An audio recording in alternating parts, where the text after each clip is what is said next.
What's the first step? Obviously, you sit around with your friends and you realize, this is not an uncommon challenge that we have. No, that's exactly And I right. think that's interesting because it's timely, because Sheryl Sandberg talks about this in her book, Lean In, this idea of so in a way you leaned into your life. You didn't wait for your life to come to you. I think that's absolutely true. I think in terms of the idea of relish for me, relish is a verb in my mind. It's this idea. It's this idea that you would relish every moment, maximize every moment, fill every moment with fun, seize its potential, and recognize the gift that it is. Because what I was doing to myself was waiting for real life to start, but that essentially meant I wasn't living my full life now, and I wanted a full plate life right this minute, and doing it in a very simple way. I didn't want to struggle, and I didn't want a major life overhaul. I wanted those easy tips and tricks. But here's the balance I tried to strike for myself, because you ask, where's the first place you kind of start to lean in, the first place you start to get in there and relish your life.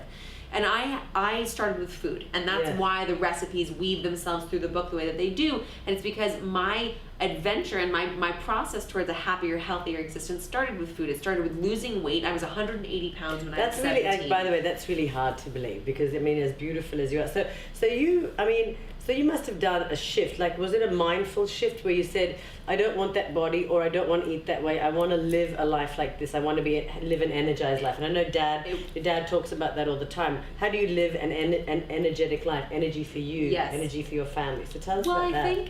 I think for me, I was 18 when I was creating a sort of a high school album type thing, and I for our graduation, our yearbook pages, and I was creating it, and I realized that I'd only included pictures of myself from before the age of 4. And it was because I wasn't proud of the body I was working with, and I realized how frustrated I'd become with the idea that I would be picked for varsity teams and then wouldn't have the stamina or the cardiovascular strength to be able to keep up, and I'd be benched for the whole game, or I wouldn't be able to focus in class because my things I was choosing to eat weren't fueling me physically. So for me, I was young at the time, and I was 18, and I had this epiphany, I was going away to college, and this was going to be my moment to have freedom and responsibility to start establishing healthy adult habits. And the biggest shift I made was mental. It was putting myself in the power position instead of food, because when we do fad diets and we put food into the taboo position and we put it on a pedestal and give it power it doesn't deserve, then of course it's the only thing we're thinking about. And I had to take that power back and be able to love my food again and let it love me back. And I think love you. That was a huge shift. Totally. But the biggest thing was never to deprive myself again.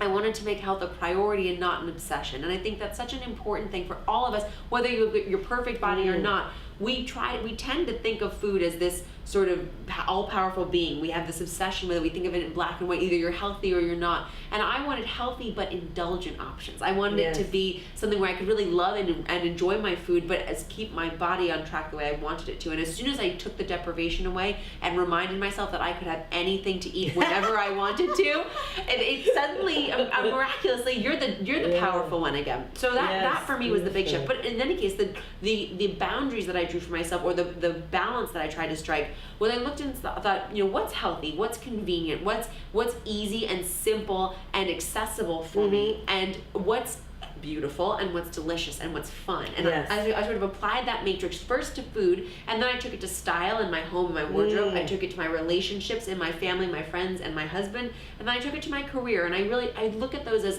the major tenets of anywhere in your life where you could be really looking to make a shift that doesn't require a huge amount of effort, but will have massive results for you long term. Absolutely. I think that's so rich. That's so.